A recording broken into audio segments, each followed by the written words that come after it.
nombre es José Daniel Ferrer García, nací en 1970, 29 de julio precisamente, en una zona rural, un barrio, un lugar nombrado Manganeso, porque allí se extraía este mineral antes de los años 60, o hasta los años 60. Esto pertenecía al municipio San Luis en la provincia de Santiago de Cuba. Ahora esa región pertenece al municipio que el régimen nombró Julio Antonio Mella, en la misma región al norte de la provincia de Santiago de Cuba. Mi familia muy humilde, muy pobre. Mi abuelo materno tenía el mejor negocito que había en aquella región, una bodega, una tienda donde vendía diferentes productos, pero el régimen castrocomunista se la nacionalizó, se la quitó, como a otros muchos pequeños comerciantes y a muchos propietarios de negocios privados, ¿no? Eso lo hizo el régimen con grandes propiedades nacionales, de estadounidenses, y lo hicieron con todos los negocios. Fue aquella ofensiva de la dictadura para apropiarse de toda propiedad, de todo negocio en la mayor de las Antillas. Mi familia, tanto paterna como materna, en cierta medida estuvo involucrada con el régimen en el momento en que se luchaba contra Fulgencio Batista. No con el régimen, con la lucha contra el régimen de Fulgencio Batista. Mi padre se sumó al movimiento 26 de julio con Fran País y luego terminó en la columna 9 Antonio Guitera con Ubermato, pero cuando encarcelaron a Ubermatos, mi padre decidió romper con el ejército y si no liberaban a Ubermatos, si no se le hacía justicia, pues él nunca más quería saber del ejército. Y algo parecido pasó con mi abuelo, que materno, gallego, había emigrado a Cuba huyendo al ejército nacionalista de Francisco Franco, cuando Franco, ¿no?, ocupó la zona de Galicia. Mi abuelo llegó a Cuba y se asentó en el oriente cubano. Terminó con este negocio, pequeño negocio que dije que tenía, y por colaborar con el ejército rebelde, con armas, con alimentos, los guardias, el ejército, la Guardia Rural de Fulgencio Batista en el área del Central AUSA, luego rebautizado por los comunistas como República de Chile, iban por él, iban con la intención de capturarlo. Y el Willy, el jeep en que iban, se hundió en un pantano porque había llovido mucho en esos días y tuvieron que llamar a unos guajiros allí, unos campesinos de la zona, para pedirle apoyo para sacar el Willy del atasco, del lodo, del fango. Y los campesinos oyeron que dijeron, uno le dijo a los otros: este gallego nos la va a pagar toda hoy. Ellos supusieron, es decir, por lógica, terminaron suponiendo que iban contra mi abuelo, García le llamaban. Y a Campo Traviesa llegaron antes que los guardias rurales y mi abuelo se fue a la sierra. Terminó en el segundo frente que dirigía el actual dictador Raúl Castro y bajo las órdenes de Tomás Sevich. Luego, al darse cuenta de que todo había sido un engaño, una estafa y que Fidel Castro convirtió a Cuba en una dictadura, en un régimen totalitario de corte comunista, pues eso fue fatal para él. Al punto de que terminó muy enfermo, muy abatido emocionalmente y murió unos años después y a las 25 horas de él haber fallecido, murió mi abuela, no pudo sobrevivirlo. Entonces yo crezco en un hogar donde siempre se está criticando al régimen puertas adentro porque mi padre y mi madre tenían temor a resultar víctima de represalia, prisión, golpe, tortura, lo que pasa siempre con el que se opone a una dictadura y más a una dictadura de corte comunista. Pero yo, parece que poco inteligente, me ponía a repetir en la calle, en la escuela, en el barrio, públicamente lo que mis padres decían, solo puertas adentro. Y ya a partir de los 12 años empezaron mis problemas en la escuela, en el barrio, en todas partes, detenciones, incluso en la escuela llevarme a la dirección de la secundaria y luego hasta una unidad policial y mandar a buscar a mis padres que terminaban regañándome, diciéndome que de dónde yo sacaba esas cosas. Yo, obvio, sabía que no podía delatarlo, pero me decía, bueno, ¿yo de dónde la saco? De ustedes, que la comentan muy a menudo en la casa. El comunismo no funciona, en Cuba hay una tiranía, y encarcelan y hasta matan a quienes se le oponen, acabaron con la economía del país, le robaron las propiedades a todo el mundo, cometen muchos abusos y obligan a todo un pueblo a vivir sin derechos y sin libertad. Y a partir de los 12 años vino a complementar mi vocación política, mi compromiso con la lucha por la libertad y la democracia, mi oposición al régimen castrocomunista, el escuchar, el hacerme asiduo oyente de emisoras de onda corta. Comencé con emisoras como Radio Nederland, Radio Exterior de España, Radio Francia Internacional, La Boa, y a partir de 1985 también con Radio Martí, que salió un 20 de mayo precisamente de ese año. También Radio Camilo Cienfuegos, la voz del CID, eran de mis emisoras preferidas. Y eso me fue convirtiendo, junto a las injusticias, las arbitrariedades, los abusos. Recuerdo una vez, siendo adolescente, en los carnavales del municipio de San Luis, precisamente en la localidad de Chile, el Batey del Central Chile, que pertenece a este municipio San Luis, William, un señor alcohólico que era judoka y se valía de sus habilidades deportivas cuando estaba de trago para imponerse por la fuerza y golpear a quien se le atravesase en el camino. Era un niño le aplicó un movimiento de judo y terminó proyectando contra el piso a un individuo. La policía llegó porque la gente empezó a gritar, y abusador, y lo detienen. Y William, que era astuto, empezó a decirle a los policías que él le hizo eso a ese hombre, porque ese hombre había hablado mal de Fidel, y que él era muy revolucionario y que delante de él nadie podía hablar mal de Fidel Castro. Inmediatamente la policía liberó a William Morales y la emprendieron contra la víctima de William Morales, que no había hablado mal ni del dictador Fidel Castro ni de nadie. Y a pesar de ser niño me preguntaba, me decía, ¿cómo es posible que la policía la emprenda contra la víctima y libere casi con un premio al agresor solo porque dice que el otro estaba hablando mal de Fidel? Es decir, no hay justicia. La justicia, entre comillas, depende del factor ideológico. Si estás en contra del régimen, te opones al régimen, se te puede hacer cualquier cosa, golpear, torturar, encarcelar y hasta matar. Si estás a favor del régimen, puede ser violento, puede ser un criminal, un asesino, un ladrón, pero se te pasa la mano. La justicia no te toca porque eres partidario del régimen. Y cosas como esa, más otras muchas injusticias que desde pequeño fui presenciando, más lo que iba oyendo por estas emisoras de onda corta, más lo que decía mi padre puertas adentro, terminé opositor al régimen castrocomunista. Luego, ya en la década del 90, convencido, primero durante los años 80, ya a finales de los 80, 98, 99 y el 90, o mejor dicho, 88, 89, 90 y hasta principios del 91, había pensado en irme de Cuba. Irme de Cuba por la vía que encontrase para salir de Cuba. Pero cuando comienza la caída del bloque comunista en Europa Oriental y en la Unión Soviética, me dije, no voy a ningún lado. Y luego por esa época conocí el libro El poder de los sin poder de Václav Havel, el disidente checo que terminó siendo presidente primero de Checoslovaquia y luego después de la revolución de terciopelo y luego presidente cuando se dividen ambas repúblicas de Eslovaquia. Cuando leí El poder de los sin poder me terminé convenciendo de que con todo lo que estaba ocurriendo en Europa Oriental y lo que se podía hacer dentro de Cuba para alcanzar la libertad, la democracia, el respeto a los derechos humanos y el bienestar del pueblo cubano, que no era necesario irse a ningún lado y que se podía luchar dentro de Cuba. Intenté afiliarme a una organización opositora durante el 91, 92, 93, 94, 95, 96 y 97, pero los pocos opositores que pude conocer en Palma Soriano, Santiago de Cuba, en esa época no me inspiraron confianza porque no tenían ningún conocimiento político ni un compromiso serio y todos me terminaron diciendo, los pocos que conocí, que su principal objetivo era emigrar de Cuba porque no querían seguir viviendo bajo una tiranía férrea y criminal como lo ha sido el régimen castrocomunista. Y me dije, no, yo no puedo unirme a alguien que está pensando en irse de Cuba lo más pronto posible porque luego me quedo en el aire, me quedo enganchado acá sin saber con quién luchar, con quién trabajar, hasta que por fin en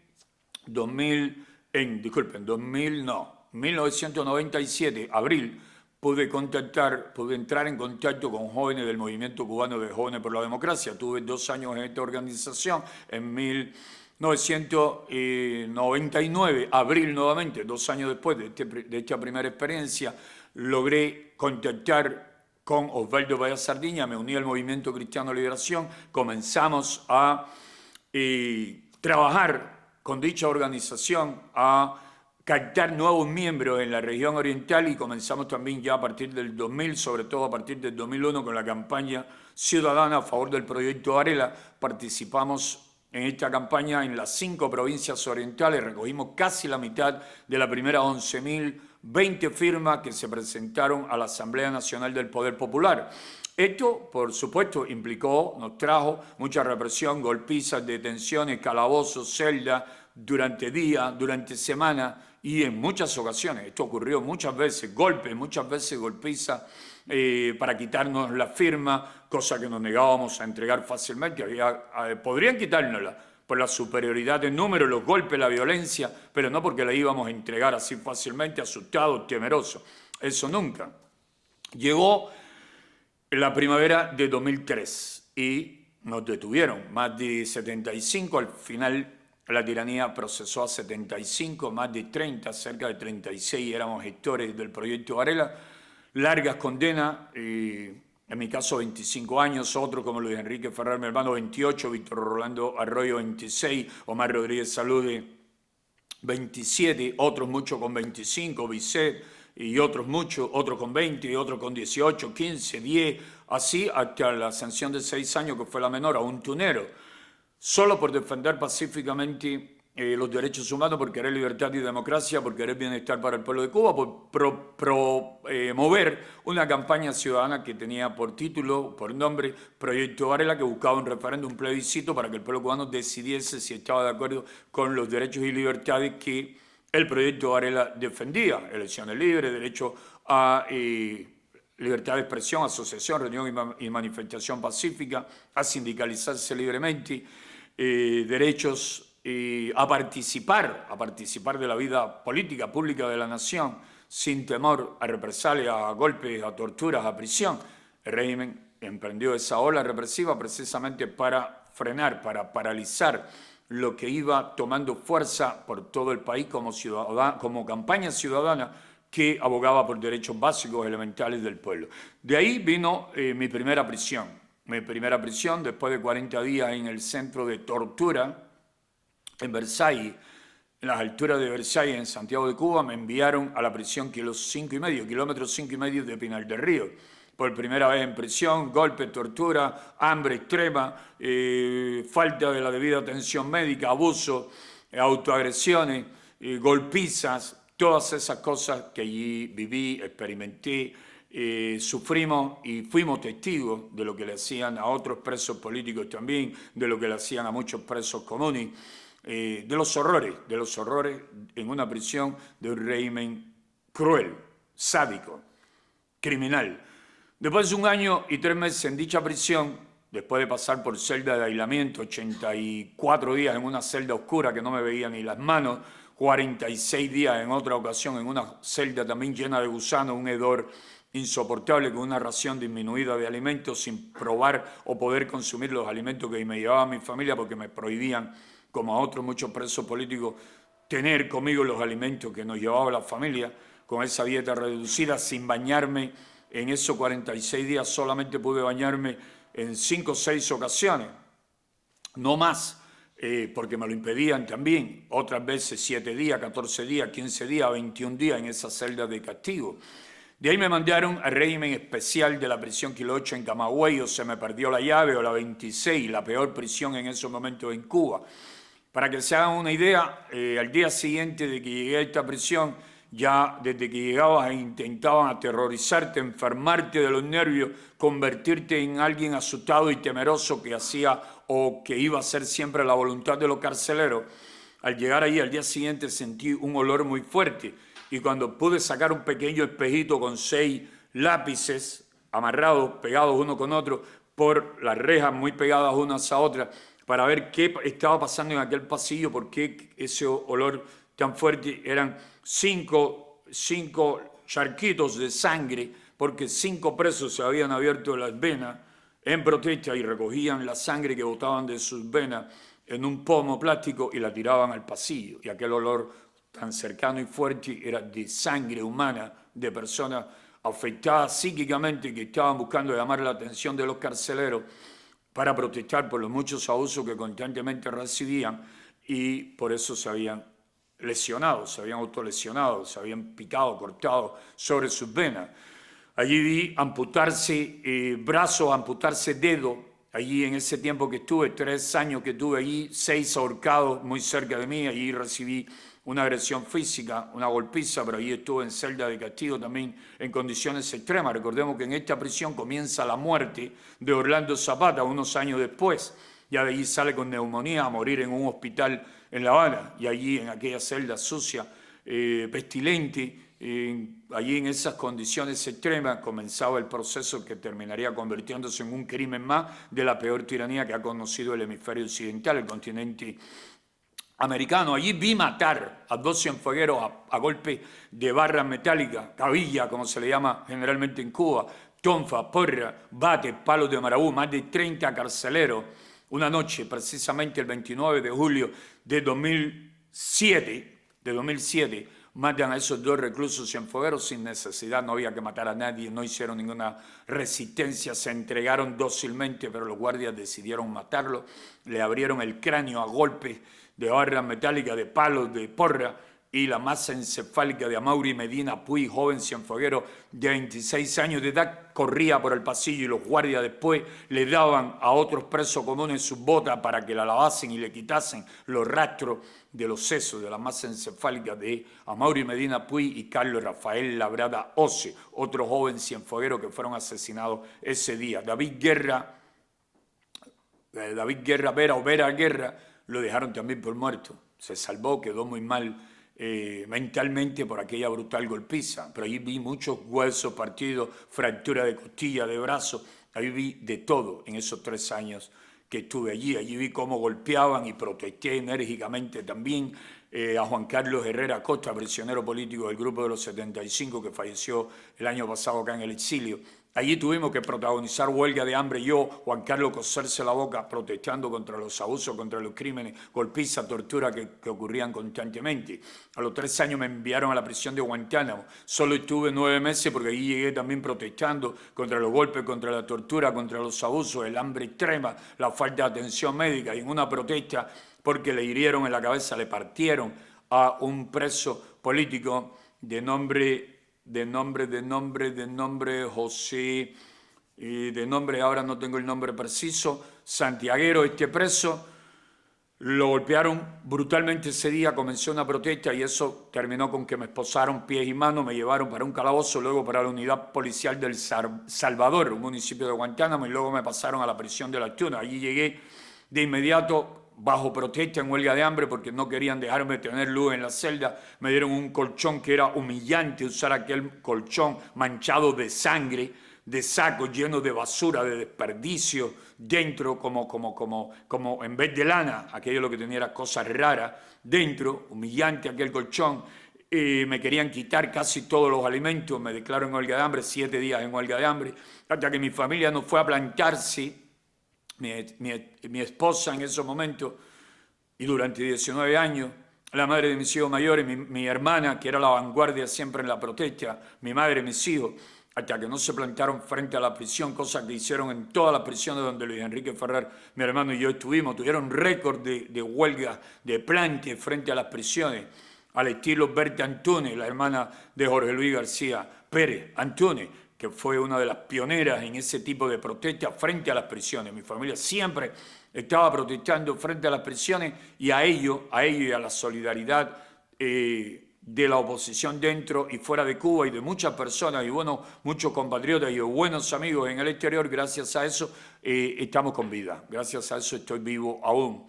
Esa solidaridad fue determinante. Pero gracias a la protesta de mi familia, pues a los 7 días decidieron ponerle luz a la celda, darme mis alimentos y cambiarme el colchón y suspendí la huelga de hambre. Allí estuve muchos enfrentamientos con los carceleros por los abusos, las golpizas a presos comunes, pero también por los abusos contra presos políticos, en ese caso principalmente contra un miembro del Grupo de los 75, un prisionero de la Primavera Negra de Cuba, y contra mí.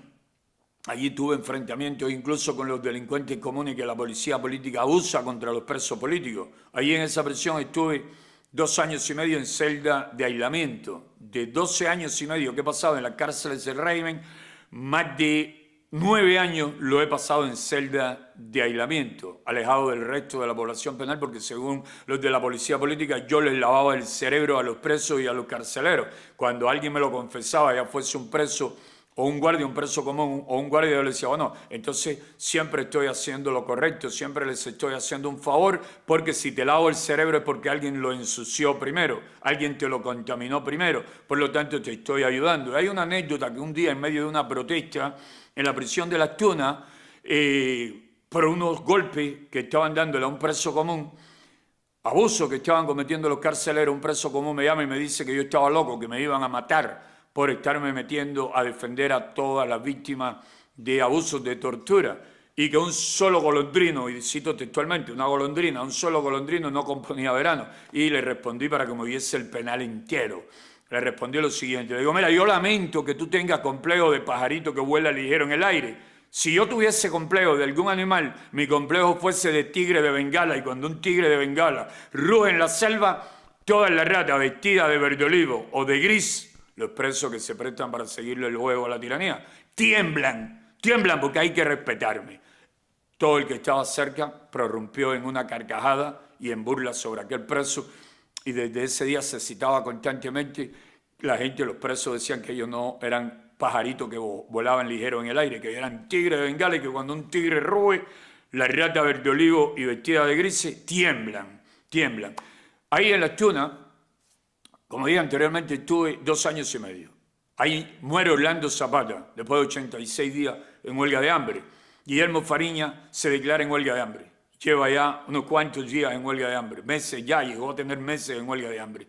El régimen se asusta por las condenas internacionales, el apoyo a las damas de blanco, que fueron vitales también en la defensa y siguen siendo vitales en la defensa de los presos políticos. Mujeres dignas de reconocimiento, de aplauso, de todo el apoyo del mundo, de las cubanas, de los cubanos, del mundo civilizado en pleno. Gracias a todos esos factores que confluyeron, el régimen llega a un acuerdo con el entonces gobierno español de José Luis Rodríguez Zapatero, alguien que ha sido muy cómplice del régimen chavista y también de la izquierda extrema en Latinoamérica, pero en negociaciones, no por hacerle bien a los presos políticos, sino para lavarle la cara, la imagen al régimen castrocomunista, a los socialistas españoles, con el cardenal Jaime Ortega de la Iglesia Católica, comienza un proceso de diálogo con Raúl Castro, más bien un guión preelaborado para liberar presos, pero poniéndonos presiones de todo tipo para obligarnos a irnos a España.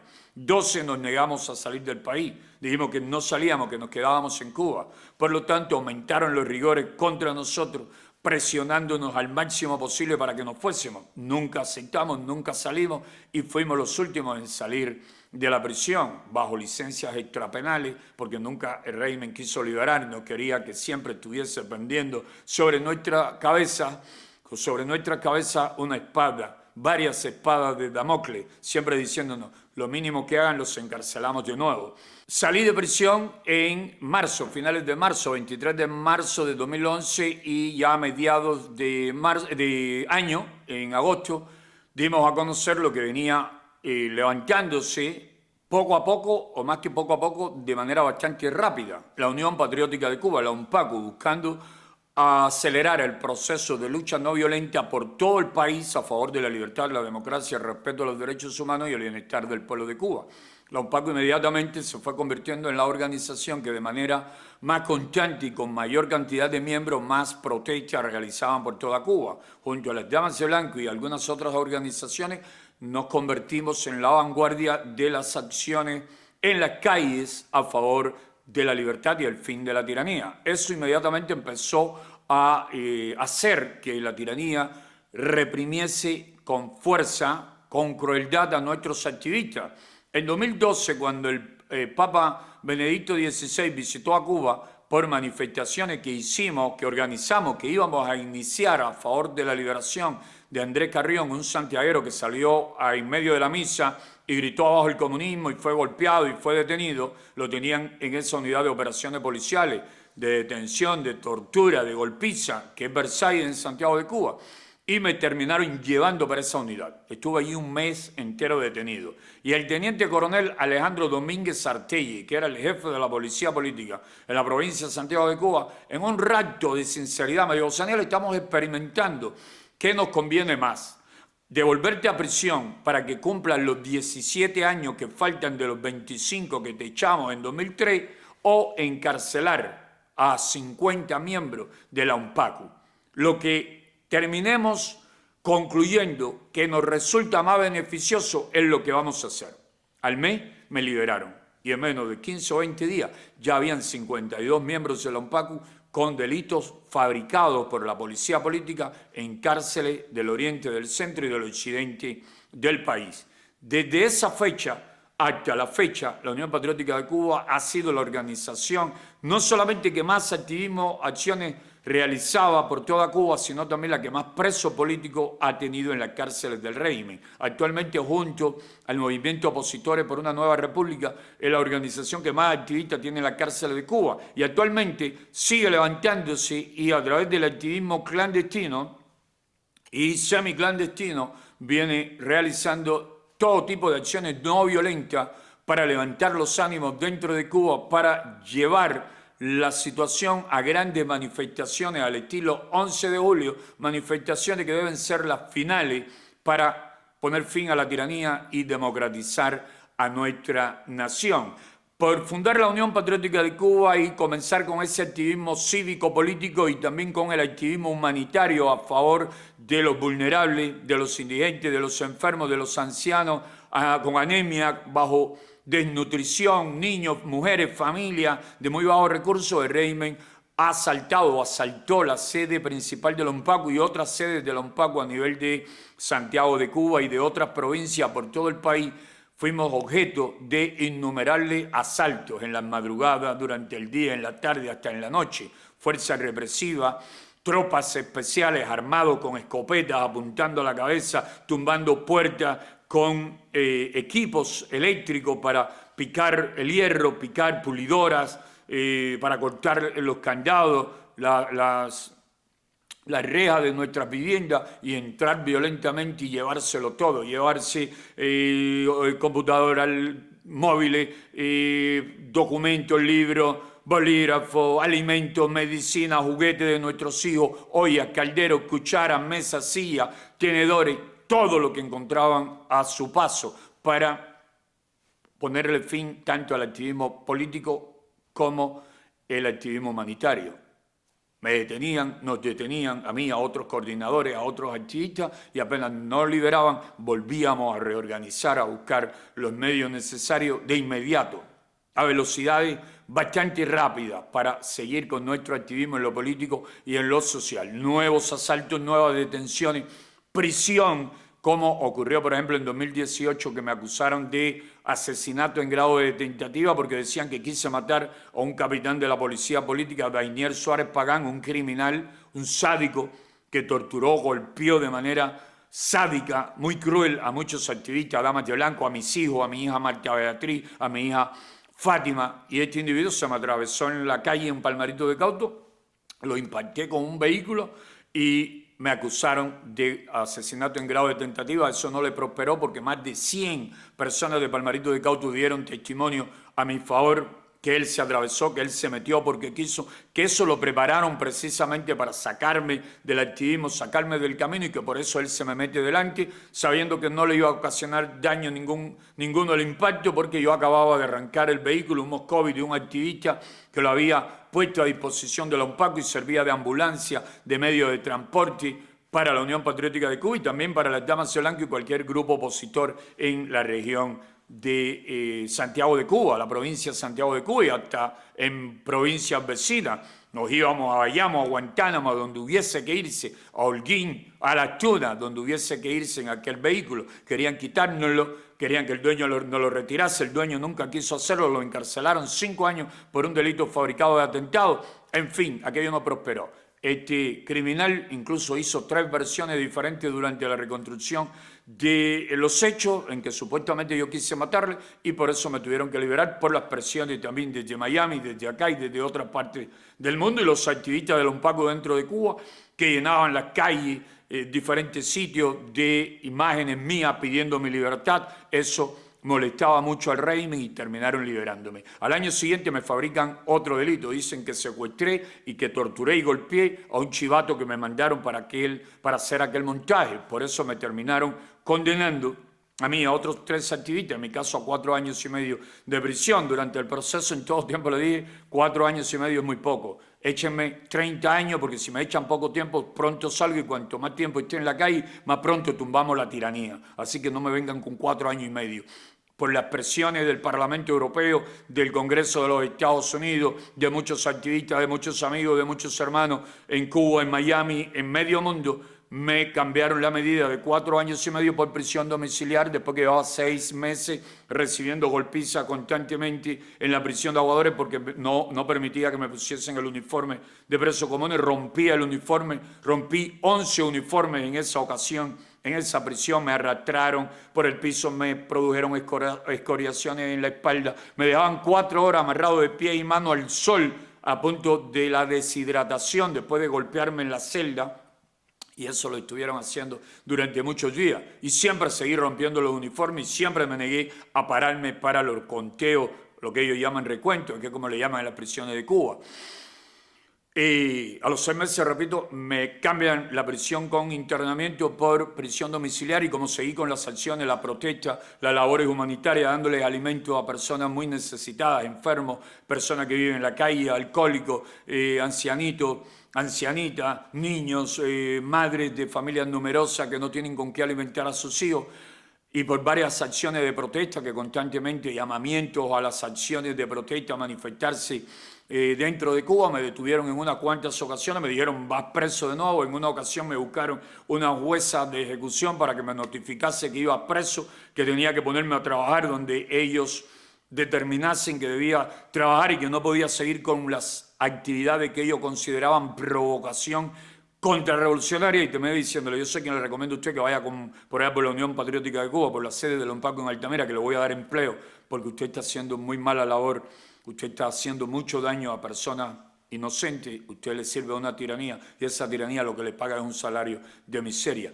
Te voy a ayudar de mejor manera si te vas a trabajar con nosotros. Cambió de color. Y el teniente coronel, que dice llamarse Lázaro, de la Policía Política Iracondo, le dijo, ya no hable más con él, ya no hable más con él, vámonos. La sacó y vino a amenazarme que la prisión iba a ser muy pronto de nuevo para mí. Le digo, me puedes encarcelar ahora mismo, porque nunca, ni antes, ni ahora, ni después, le he tenido ni le voy a tener miedo a ti y a la tiranía para la que tú trabajas.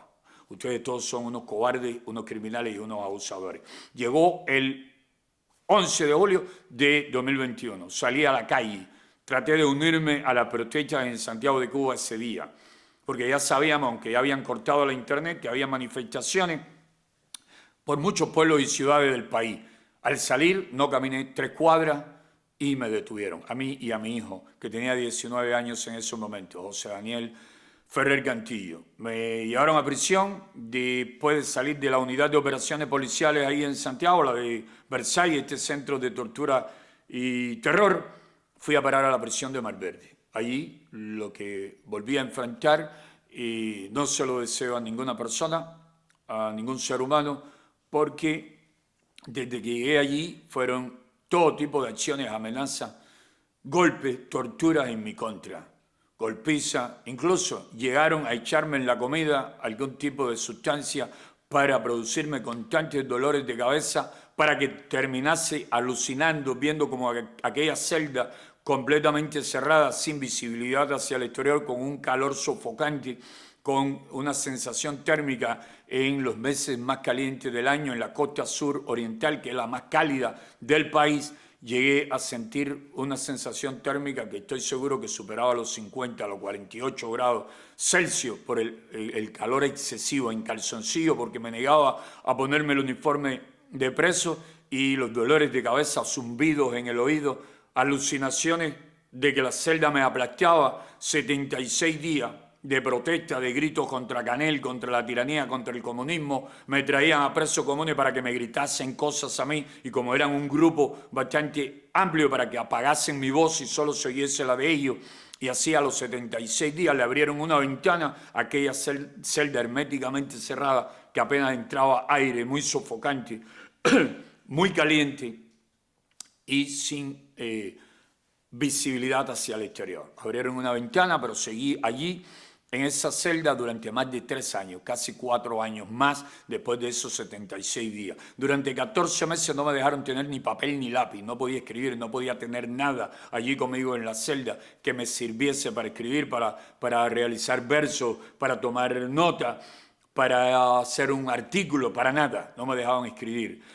Me pasé 22 meses sin ver a mi familia, sin llamar por teléfono, sin tener visita de ningún tipo, sin comunicación con nadie, no dejaban que nadie se acercase, porque decían lo que ya decían desde mi primera prisión: no pueden escuchar lo que José Daniel dice, le lava el cerebro, y ese tipo de situación, para evitar que alguien me ayudase a sacar noticias de la prisión o a saber qué estaba pasando fuera de mi completo y total aislamiento. Así, hasta que me dieron una golpiza brutal, 5 guardias, el día 9 de diciembre de 2022, ya me habían golpeado varias veces, pero esa fue brutal. Me dieron con porra, me dieron patadas, me dieron puñetazos, me tiraron en la celda, no podía moverme de los dolores, y vino el jefe de la prisión, el sádico y criminal teniente coronel Vladimir Pineda Guerra, y me dijo que me parase. Le dije que no me iba a parar, que no me iba a parar. Me dijo: ¿te para o te voy a caer a patada? Le digo: puede matarme, puede matarme. Y le dije: puede matarme, y le mencioné el femenino de los equinos, en términos bien fuertes. Me dio una patada en la nariz, me partió el tabique, terminé perdiendo una pieza porque me aflojó una muela de la patada que me dio, y estuve inflamado esa parte del rostro durante mucho tiempo.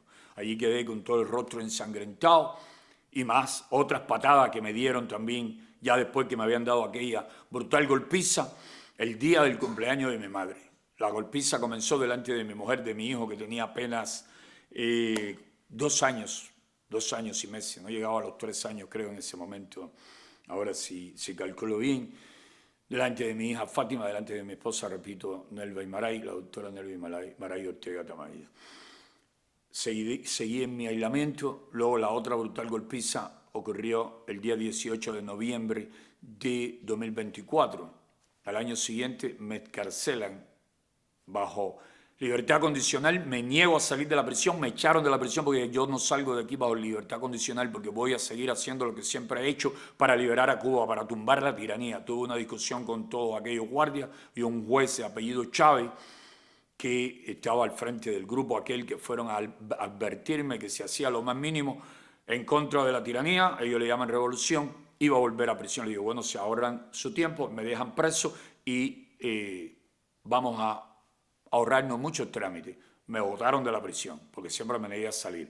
3 meses y medio en Altamira, Santiago, reorganizando la Unión Patriótica de Cuba, volviendo a accionar en lo político, graffiti contra el régimen en las noches de apagón, levantando entrevistas, levantando nuevos activistas, captando nuevos ciudadanos para que se convirtiesen en nuevos activistas, y ayudando con alimentos y con atención médica a un número creciente de personas vulnerables, indigentes, enfermos, alcohólicos que viven en condiciones de calle, madres de muchos niños desnutridos, enfermos por la mala alimentación, por la pésima higiene, el pésimo aseo, el agua no potable que consumen, parasitismo, sarna, forúnculo, todas estas cosas. El número iba creciendo. En menos de un mes ya eran más de 1000 personas que diariamente pasaban por la sede nacional de la Unión Patriótica de Cuba. El régimen terminó encarcelándome de nuevo,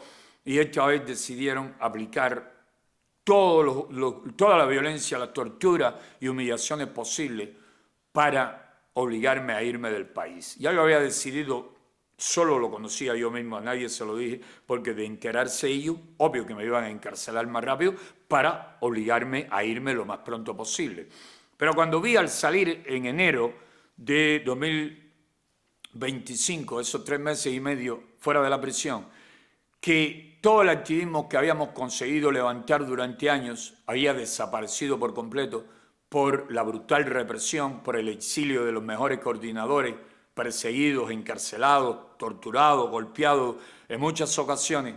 Llegué a la conclusión de que lo que estaba levantando iba creciendo en lo político y en lo humanitario. Si me volvían a encarcelar, se iba a destruir en un tiempo récord y que por lo tanto, si me encarcelaban, como siempre he sabido, desde 1999 y sobre todo a partir del 2003, que la tiranía siempre tuvo como principal objetivo obligarme a salir del país, sabía que le iba a dar muchísima alegría saber que me iba a ir del país.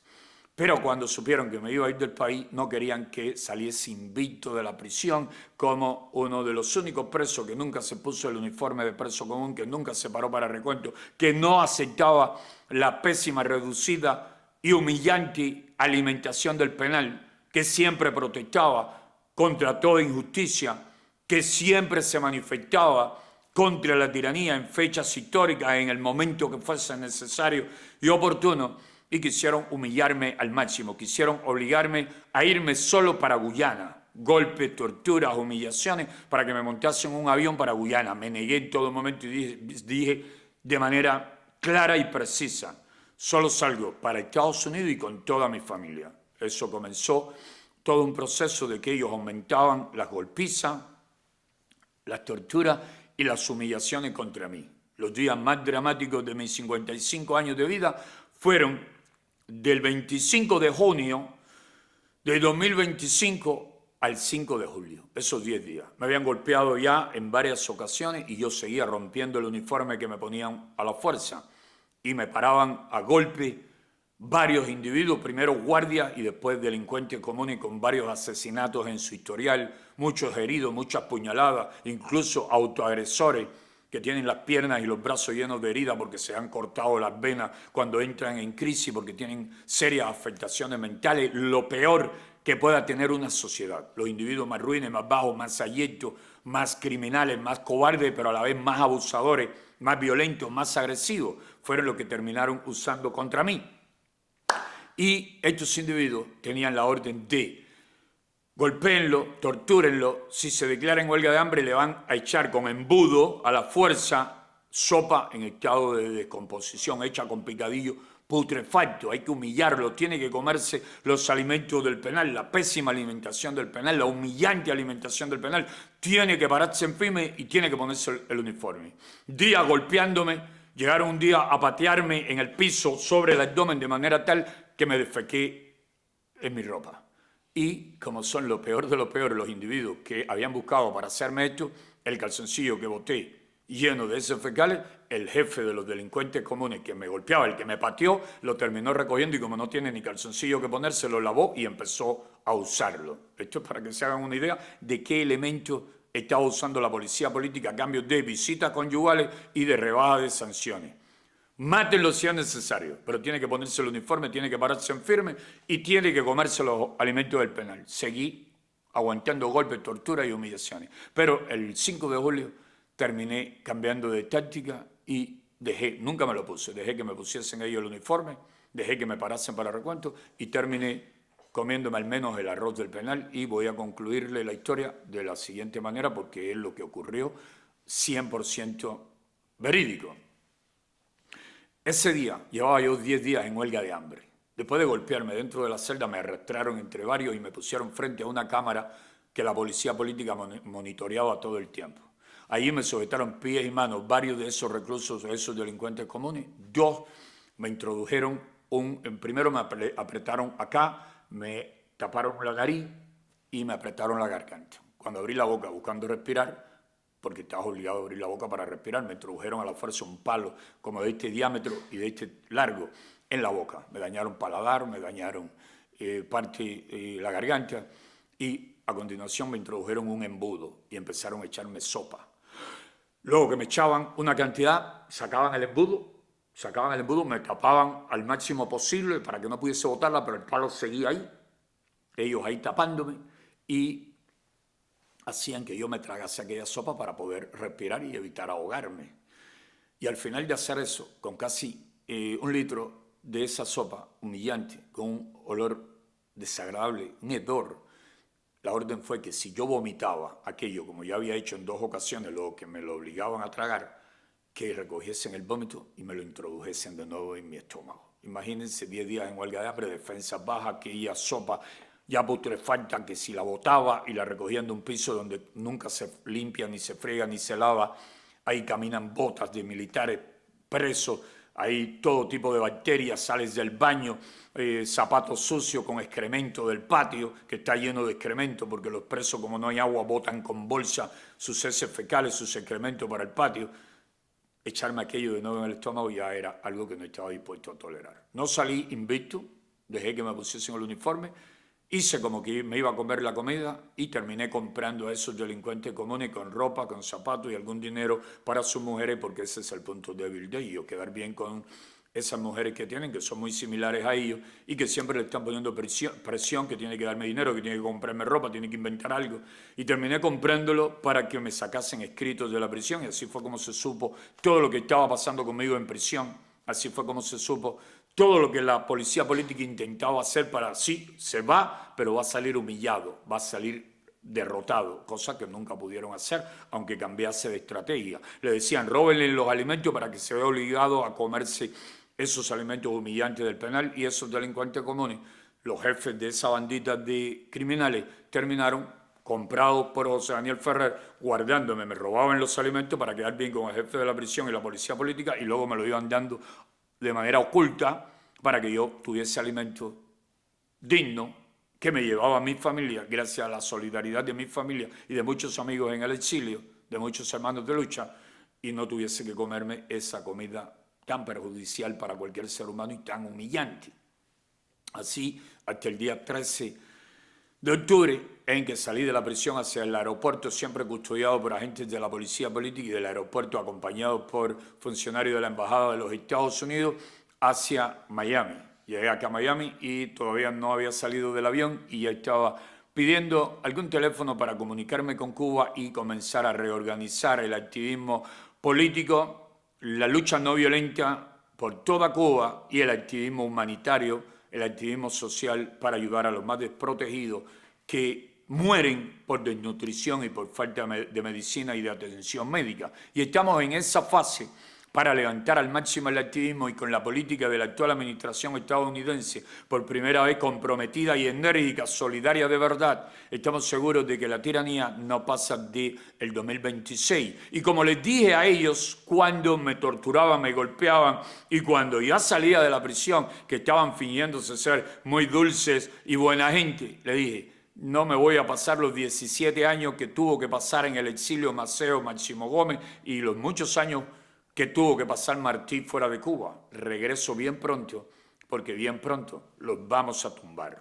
Y ahí estamos. Bien pronto vamos a liberar a Cuba. Bien pronto vamos a poner fin a ese régimen perverso y criminal, y vamos a poner fin a la opresión, a la esclavitud, al hambre, a la miseria, a los abusos, a las injusticias. Vamos a vaciar las prisiones de presos políticos y de otros presos inocentes que cumplen arbitrarias sanciones. Vamos a levantar a Cuba, vamos a reconstruir a Cuba y vamos a hacer de nuestra patria una de las naciones más libres y prósperas del continente y del planeta.